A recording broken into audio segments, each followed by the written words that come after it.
Hi, everyone. Welcome back to another amazing episode on the Unleashing Potentials podcast. I'm your host, Bernadette, and joining me today is Dr. Schlueter. We were talking about how to say your last name. It's a hard one. How do I pronounce your last name? So it is Dr. Jennifer Schlueter. It is Oh, a German last name, so okay. people have trouble pronouncing that one. Wow. Thank you so much for coming on the podcast today. I'm excited to hear more of your journey. But before we start, if you don't mind sharing, where in the world are you? I am currently in Harare, Zimbabwe. Oh, okay. How long have you been there? Only since July. Yeah. Oh, okay, okay. That's awesome. So, Dr. Jennifer, can you tell us what is your story? My story, I would say we start with, well, I was born and raised in Germany. And then at 19, I decided to go to the US and to study there and then get a job there. And so I was working as a managing editor of 22 newspapers. Um, and I wasn't really fulfilled back then. The job was great, my bosses were great, the team was great, and it was fun, but there was something missing where I was like, I want to travel more. And there's also this sense of purpose missing. Mm. So my private life kind of went downhill. I made bad decisions and stuff. And so my friend was like, "Hey, Jenny, you should go to my hypnotherapist. You will feel better afterwards. I can guarantee you." And I was like, okay, I'll try it out and I'll see how it is. And I went, and the next day I woke up at 5 a.m. and I was like, well, I'm going to quit the job and I'm going to travel the world and work online. And that was such a crazy decision because I made it like really quickly and just like it was just done. And that's when I felt the impact of hypnosis for the very first time. And I decided to also study hypnosis and help other people with it and really just help people reach their dreams and figure out what they want and how to manifest their dream partners, their dream businesses and dream careers, and just how to live a better life, really, that a life that they love. And then I also discovered that with hypnosis you can actually help people release physical pain. You can help them alleviate it or release it completely. And that's what I did for my PhD. I did my own case study where I took women with endometriosis and helped them release their pain and symptoms with the help of hypnotherapy. That's the short version. Wow, that's incredible. Thank you for sharing. I'm excited to dive deeper because as a woman, I've struggled with pain and it was bad. Um, was it something that you struggled with that made you want to go that route in your career? Um, no, but so not endometriosis, but in particular. Oh, But what I realized was that when I had tuberculosis, I took pills and it helped, but it didn't fully make my cough go away. So I was telling that to a friend, and he was like, "Well, let me do a theta healing session on you." And we did a theta healing session, and he said, "Well, what relationship were you in 2016? Like, what happened there?" And I was like, oh shit, I wasn't speaking up what I was supposed to, and it was a bad relationship. So I really found the connection between my throat, my ability to speak, and the emotions that were trapped in my body that made me sick. And that's when I realized it for myself. But then also, from when I worked with people, they came to me with different things like tension for 50 years that they've had in their bodies, released within one session.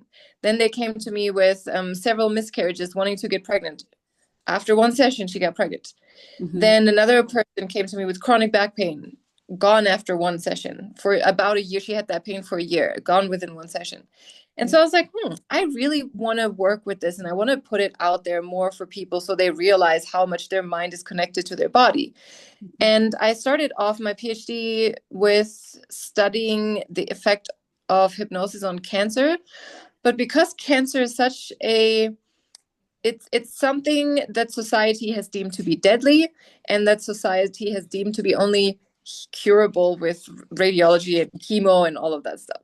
And I was like, it's very hard for me to break the mental patterns of all of that, of the beliefs that the people have around cancer within 1 to 3 sessions. So let me do something else. Eventually, I can still go that route, right? And so my friend suggested endometriosis. And I was like, I've never helped a person with that, but I would love to, because, it's every single month you have to, or you're like, oh my God, my period is coming again. It's going to be painful again. It's going to be horrible. Da, da, da. So you really struggle with that. And then when I realized I could help people with that, I had my first session. And after the session, she was so like, her pain was so little that she would go dancing on the first day of her periods, and that she would barely even feel it, and she had no more PMS symptoms whatsoever. So I was like, there's something to it. And so this is how I got into it, kind of a little bit of my own story, but more also about other people and the pain that they've been dealing with. I love that. I suffer and live with chronic pain, and I've had it for years and years and still struggle with it. I love your fresh perspective on how different emotions are trapped in the body, because when it comes to Western medicine and um, spiritual healing, I think we need both of them to help people. What are your thoughts on that? I think we can do things holistically. So we can use Western medicine, we can use medicine for the body, we can use medicine for the mind, we can use medicine for the spirits. Obviously nutrition, exercise, all of that, like everything goes hand in hand. And there's no two people who are the same. So if somebody heals completely holistically, that is absolutely beautiful. If somebody does what I did and combines, Western medicine with theta healing, beautiful. If somebody finds something else to be helpful, perfect. So I think it really depends on the person. Do you mind what chronic condition you are struggling with? Yeah, it started in my lower spine, so it's my entire Mm-hmm. skeletal system now. I've done everything. My doctors think it might be fibromyalgia, Mm-hmm. which I had to Google what that was, which is very hard to cure. I don't know if there's a cure for it. I've done everything, medicine, chiro, physio, heat, all of it. So now I'm just going the spiritual path. I find meditation help, and also just doing what works for me, because someone may have what I have, but they're not me. And I may not experience what they experience when it comes to chronic pain. Yeah, absolutely. And there is actually a book that I could recommend on every podcast that you can look into, which is called The Encyclopedia of Ailments and Diseases. And it is by a therapist who has literally documented every single thing on earth. Like, there's also fibromyalgia in there, there's lower back pain in there, and all of that, and endometriosis, and every single thing that you're dealing with, and the emotional root cause with it. So I know that lower back is all about safety and security and relationships with money, all of that. That is the emotional root cause. But then if you were to go into hypnosis or into something else, then you could see, okay, does it come from a past life? Does it come from my ancestors? Or does it actually come from my childhood? Yeah, yeah, those are really good places to kind of explore and look at. Yeah, yeah. So for people who don't know, is there a shorter name for endometriosis? It's gonna be a It's just hard one for endo. me. People say endo. Yeah. Okay, okay, that works for me. For people who don't know what endo is, in your own word, how would you describe it to them? Endometriosis is a condition where there is tissues from the uterus that are, or that can be found outside of the uterus, and they also act as if they were inside of the uterus, meaning the bleeding can happen elsewhere. That can lead to fatigue, that can lead to pain during intercourse, that can lead to period pain, that can lead to what else? Bloating, that can lead to really symptoms, or some people have leg pain as well. So it's different symptoms for different people, but it leads to a whole lot of symptoms, and eventually it can also lead to infertility. It can be harder to have children, and it can come with other diseases as well, such as Hashimoto's or celiac disease as well. Yeah, thank you for sharing. What are some of the most common misconceptions about endo that you've noticed? For me, it's that people go to extremes to say, like, you need to have surgery when you have endo, or you can never cure it, or it's just something that you need to live with, or you need to take the pill. These are all Western medicine misconceptions, I would say. Yeah, yeah. How does it impact someone's daily life? It impacts you on a physical level because of the pain and because of the symptoms, but then it gets to the mental level because you will either have depression because you're missing out on life, or because you cannot do things, and then you have anxiety because every single month you're literally fearing your cycle and how much pain you have to go through, because some people, they actually have to go to the ER because they are in so much pain. So they live with a lot of mental strain as well. Hmm. Well, that used to be me. It was so excruciating and bad, to the point where I'd miss school or work. I wouldn't play. I would be in bed.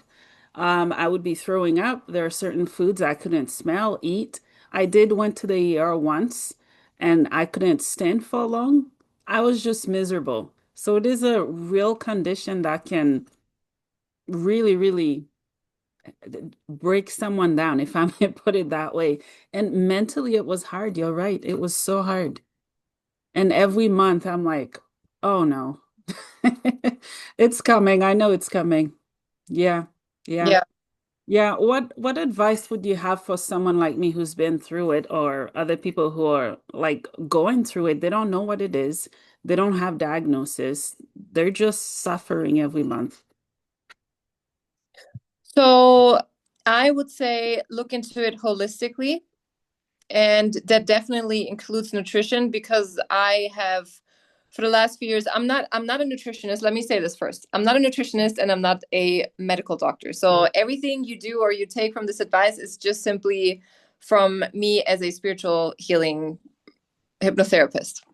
So nutrition plays a big role, because for me also, I have realized that the more I take care of my nutrition, the better I feel. And it doesn't matter to what it comes, right? To illnesses that have disappeared, like the flu. I don't get it as regularly because I have been eating better, or I get less bloating. I have less allergies. All of that has gone away with nutrition. So nutrition is a big, big thing, especially in the United States or in Canada, where um, there are so many additives to everything, Yeah. and nutrition isn't nutrition anymore. It's just like literally additives, and then it's expensive and all of that. So I would highly recommend looking into that and really not eating processed foods.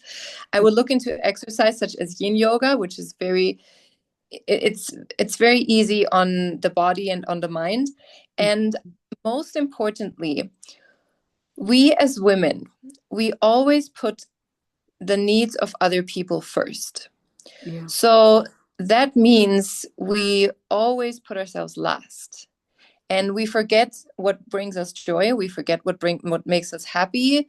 We don't take the time for that because we may work, or we may have children, or we may have a partner that we put first.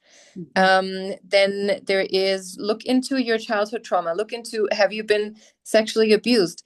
Have you had a history in your family of any womb diseases or anything that has to do with the womb? Have you had any history that you know of where your mother or grandmother or any ancestors on your mother's side have been betrayed, have been kept from speaking up, or just have had to live a hard life? Because usually endometriosis, what I found in my case study that I did, has a lot to do with ancestors. This was the main point that I found. And then another reason is, or another thing is to look into, is your creativity.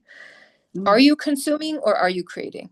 Are you on social media or are you writing poems? Are you dancing? Are you drawing? Are you playing? Or are you creating music? Are you playing? Are you going outside? Are you going to the playground? Like, even if we're, adults, just play.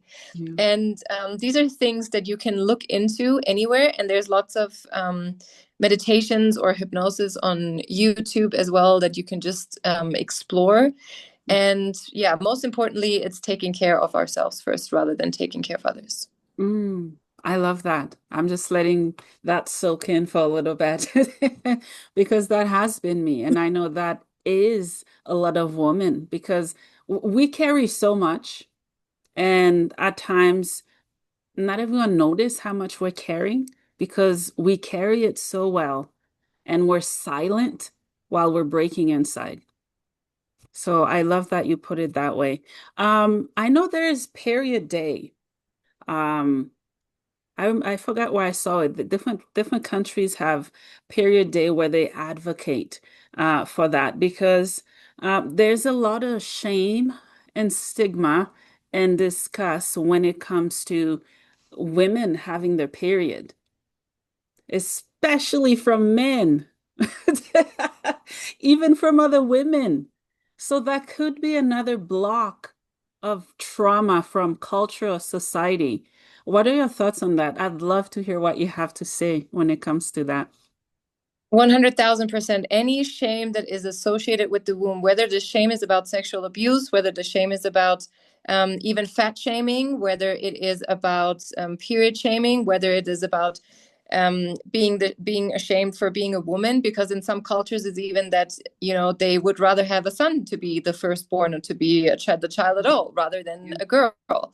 So any type of shame or guilt that you carry from your culture that has to do with your womb or with your womb area or what is happening in there or with your creativity, because the womb is the center of creation.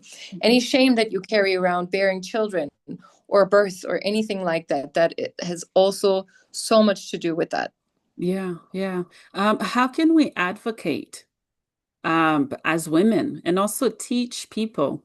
And I think people need to stop shaming women. It's natural, right? It's like saying a tree shouldn't be a tree. Oh, it shouldn't exist or be where it is. It is our core. That's how we flow and give birth. We love our kids. Men love their kids. Why not love where kids are sacredly birthed and carried? So I think one step is to always start with ourselves Mhm. before you try to advocate and try to put out the word. So always start with yourself and really connect with your womb. Listen to your womb, speak to it, and see what she has to say, and take care of it. That means resting on period days. That means trying to find out more about your cycle and trying to schedule your life more after your cycle rather than working through or pushing through the hardest days of your periods, or so, like, yeah, rather than working through that or planning and scheduling all kinds of events around your period. Mhm. This is important. So taking care of ourselves is most important, and then share the information we find. Like, for example, I can recommend a great book. It's called Wild Power. It's all about the cycle of a woman, the four phases, and what to do within the four phases and how to live with it better. Because the the world has been created for men. The working days have been created for men, not for women. So if we really want to change something, we need to start within ourselves. And once we've started with that, and once we have a solid foundation within us, I believe we can go outside, we can speak to other people, we can speak to other women, we can unite with other women, because that's what we are great at. We're great at uniting, we're great at community, but also not shaming men, because these men have learned from their fathers and from their grandfathers. So rather than shaming men or saying like, oh, all men are bad or all men talk badly about periods or something else like that, Mhm. that's not the solution. Like, we need to work together with men, and we need to be on the same level with men. We don't need to put ourselves on the pedestal. Like, we need to be on the same level and have conversations with them, and also ask them to get out the word for us and to be our allies. Beautifully said. I love that. Thank you for sharing. I know you've shared two books so far. What are some resources that has been helpful for you and possibly your clients? So for me, what I really like is I really like to go on YouTube sometimes, and look up some EFT videos, which is EFT is tapping, emotional freedom tapping. And I also like breath work. You can do that on YouTube. You can find literally free resources from coaches or from people on Instagram or whoever you like. Like, really look at whose energy you like and who you vibe with, and then try out their free things, because there's great stuff out there, especially on YouTube. Yeah. And other resources, when it comes to books, I would say Your Body Keeps the Score by 𝒆𝒎💂💂, which is all about how trauma is stored in the body, where it is stored in the body, and how we can release that trauma and how it is important to release it. Then for a more spiritual approach, it is The Anatomy of the Spirit by Carolyn Myss, and The Secret Language of Your Body. I think that's either by Ina Siegel or Susie Prudden. Oh no, Susie Prudden has written Body Wisdom, and then The Secret Language of Your Body is by Ina Siegel. These are all books that one can read. And then Women Who Run with the Wolves is also a great book for Ooh, every woman. yeah. Wow. Lots of powerful, powerful resources. Thank you for sharing. Let's talk a little bit about science and spirituality and healing. How do you bring all of those together? So I would say science is only catching up to spirituality. And Yeah. um, and there have been, so when it comes to spirituality, there have been many, many things that have been proven by science, many more things that people actually know about. For Mhm. example, like it has been proven that hypnosis is helping people to alleviate pain or to completely release it or stress or anything else. People don't know about that a lot, or people don't hear about it a lot, because hypnosis is also the most powerful thing. And some people try to hide it, because if everyone would be hypnotized, then the world would be a different place. And so also when it comes to near-death experiences and past life regressions, there has been so much research and things that have been proven and how it has helped people and all of that. So I think science is only catching up, or maybe it's only, let's say, allowed to catch up, because right now the science is still working for Western medicine, meaning a lot of studies are published and funded by companies. It's a business. Science is a business for the most part. So you really have to look into who is this research by, who owns this company, whose objective is it to get the certain goal in the study, right? Mhm. And really look at how independent is the study that has been done.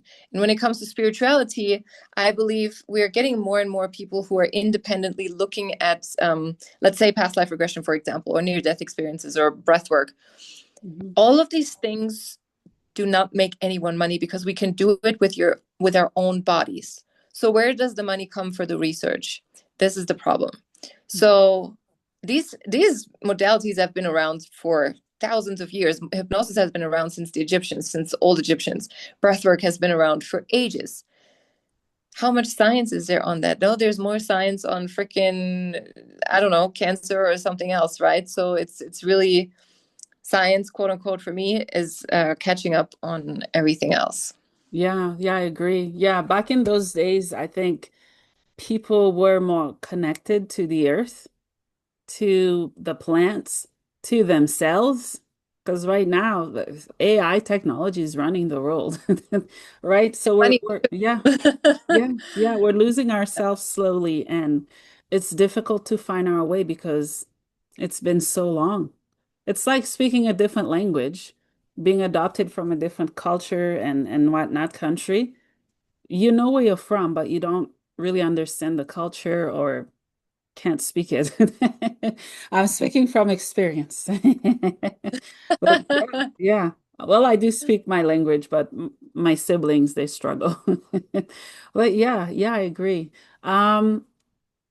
Let's tackle how other physicians, which also ties to science, I guess, um, how can physicians work together to better understand their patients? This, I would say, from my perspective, I'm not a physician again, I'm a spiritual hypnotherapist. So, from my perspective, what I would wish to see is that I actually want to bring the methodology that I have into science and to physicians so that they can help their clients better, or that they can refer their clients to me so I can help them release their trauma. Because I also know that if you're a physician, if you're like, hey, this pill is going to help you or that pill is going to help you, yeah, that's going to help the symptoms, but it's not going to get rid of the root cause. And I wish that physicians would look at the root cause rather than just the symptoms. So the root cause, whether it has to do with hormones, with trauma, with a combination of that and anything else. So I would love to see more physicians really have also received the education, because most of them haven't received that, receive the education for the root cause of things and really tackle that one rather than just being like, hey, here's a pill for your symptoms. Yeah, I agree. Thank you for sharing. How can we rewire the subconscious mind? Good question. How can we rewrite it? So there are several methodologies or methods of how we can do it. The easiest one, the most widely known one, is meditation. So anything, any modality that gets you into a meditative state. What is a meditative state? The meditative state is the state between being awake and being asleep. So the best access to that is right before you go to sleep, right after you wake up. So if you do a meditation, that is the best time to do it. That is the best time to rewire your subconscious mind. And then we can use meditation, we can do it by ourselves. We can use it with YouTube, with a guide. We can use it with a hypnotherapist, someone like me. We can use breath work. We can use EFT, what I mentioned before, emotional freedom tapping. There are so many modalities that are beautiful, and everyone needs to find their own way of what they like and what works for them. And this is just a journey of self-exploration, right? Look into YouTube, look what you like. Do you like EFT? Do you like breathwork? Do you like hypnosis? And really find what works for you. And a lot of people, I want to say this, are gonna give up after like one, oh, this hasn't worked for me. Da, da, da. Look for another one or look for another modality. But you have to find your way. We know people with who have been through illness that hasn't healed on the first try. We know that we have to look for other ways to heal it, right? We know that we have to look for anything that is out there that can help us. So find the joy in that. Find the joy in the exploration rather than saying, oh, this doesn't help or whatever it is. Just find the joy in this exploration and Yeah. then see what works with your subconscious mind as well. Yeah, I agree. I think sometimes some people they make the subconscious mind look like their enemy. We love the conscious because we're awake enough to experience it. I think the subconscious mind, it's so powerful. It's not as dark as people make it to be. That's where all the answers are. Yet we don't want to always go there. We're afraid of it. Exactly. Unfortunately, because movies and media are portraying it like that. However, our subconscious mind is never bringing up anything that would harm us. It will always bring up things to heal us and to help us thrive. And it will always bring up things to release. Like if your body brings up a symptom, it's like, hey, listen, you've been going too fast, too quickly. You've been doing too much. Like, listen, you have to rest. You have to slow down. All of that, right? Or look into, let's say it's with the stomach, look into your fears and worries. Or it's the heart, look into heartbreak, look into grief and all of that. You're missing a person or you've lost someone and you haven't really worked around this grief. Like, it's an invitation to look at things. This is what your subconscious is bringing up. It's an invitation to look at the thing and to release it. You can do this by yourself with the help of a book or with the help of a guide. You don't have to do this alone. Yeah. Let's touch a little bit on hypnosis, hypnotherapy. There's also a lot of misconceptions about it. People think, even yoga, all right? People think it's tied to a religion, which it's not. People think when you're doing hypnotherapy, you're losing control of your sense of self. Someone else is controlling you, all of it. So, what are your thoughts, and how would you help break down those misconceptions? So, what has been being portrayed by the media again is either this scary thing, like in the movie Get Out, right? Or it's stage Yeah. shows where people make you cluck like a chicken, or people pretend that onions are apples and the apples taste really great, which is hilarious. This stuff works, right? This is for entertainment purposes. And this is the same state. But as soon as the hypnotist on stage would say, a guy kiss a guy, and both of the guys are not gay, and they would not like that. They were like, oh no, like I need to get out of hypnosis right now. Mhm. And oops, sorry. Okay. And they were like, okay, I need to get out of hypnosis right now. Um, they would get out and they would wake up. So you are always in control. You always know what's happening, and you can always stop at any point in time. So while we do hypnotherapy, one is always awake. One is always aware. Well, awake to the point where you're really, really relaxed. But if the bell ring or if you hear your phone ring, you will be awake. Like, trust me, you will be out of it Yeah. right away. Like you'll just get up and you'll be like, oh my God, the bell rang or something, right? So you'll be aware of things that are happening. You will be aware of what happened in the session, and you will not lose control because imagine politicians had the power of hypnosis that was mind control. They Mm, would be doing it on a daily basis. They are doing it subconsciously with advertisements and stuff. But at the end of the day, if politicians could hypnotize all of us with hypnotherapy, then we would be a different, there would not be people like us who question the status quo. mm, They wouldn't be like us. So you are awake, you are aware, you can question things. It's not my control. I can never control your mind. I can never control what it is that you're gonna do. I can guide you to where it is that you want to go, but I can never control you. So, and again, what I really want to stress is that the subconscious will never bring up anything that will harm you. It only wants to help you thrive and release things because at the end of the day, we are programmed for survival, and we're not going to survive if we're sick or mhm, if we're feeling bad or if we're stressed or if we're anxious. We're going to survive when we're actually getting better. mhm. Yeah, yeah. Thank you for sharing. Are there any projects that you're working on? Yes, I'm actually working on so I have a spiritual hypnosis training where I teach people how to do spiritual hypnosis. And I'm putting that into a book. That is one project that I'm working on. And the other project that I want to pursue more of is really getting together with physicians and bringing my methodology to them so they either can administer that hypnosis to help women, especially with their wombs, and then eventually get into research of this, pick it back up with cancer or other illnesses. And because I'm really, really fascinated by the mind and how tangible we can see the effects that it has on the body, right? So these are some projects for the future. And then also another book about that the power lies within us, the power to change, the power to do anything that we want, and the power to heal as well. I love that. Thank you for sharing. So as we wrap up, is there anything else you'd like to share that I didn't get to ask you or talked about? I would like to share that the more you connect with yourself, the more you ask yourself what makes me happy and what brings me joy, the more you will find that you will live a better life, a happier life. You will attract things and people and other things you want to magnetize to you Mhm. because you're vibing at the frequency of love and joy and happiness. And who doesn't want that life where you're vibing on that frequency? I So do. if you do that every day, Yeah, yeah, then thank you. it's Yeah, definitely going to be great. yeah, thank you for sharing. I have two questions for you as we wrap up. The first one is, what is the meaning of life for you? The meaning of life for me is to be happy. I love that. Thank you for sharing. Last question, where can people find you if they want to connect with you?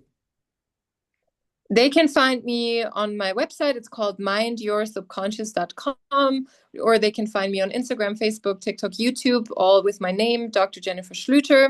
And we're going to put that in the show notes because I know Yeah. not everyone will be able to spell that last name. Yeah, yeah, yeah. It's So really cool though. It's a really cool last name. Yeah, yeah. Well, Dr. Jennifer, thank you so much for coming on the podcast. Thank you for everything that you're doing, and thank you for being you. thank you, Bernadette, for having me. And also thank you for your work and for sharing your magic because it's also very important for people to hear. So I appreciate that. You're welcome.